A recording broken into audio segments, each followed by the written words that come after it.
Sebab bila banyak makan, dia ada unsur nafsani, unsur nafsu tu ada. Bila makan banyak, sebab tu Rasulullah SAW dia mengajar kita, kalau makan dalam jamaah, ambil apa dia? Mimma yali, benda yang dekat kita dulu.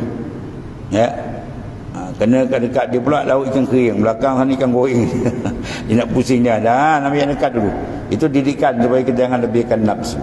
Ya, untuk makan apa sekadar saja, lukaimatun yukimna sulbah, beberapa suap saja sekadar mendirikan tulang belakang, mana sekadar mengambil kesihatan dah. Kita makan setakat ni cukup dah untuk ibadat dah. Ya, sekat sepinggan ni cukup dah untuk ibadat. Dibantai 3 pinggan habis ya. Ada mana mengebihi dan idea tak banyak lah. Sebab orang yang banyak makan ni, kalau ahli dunia pun kita tengok orang banyak makan, kebanyakan orang yang tak, bukan orang yang cerdik pandai. Kita tengok ahli fikir, mana dia makan banyak ni. Ya, profesor ke apa, kita tengok cara dia makan sikit, tu ahli dunia, apatah lagi ahli akhirat.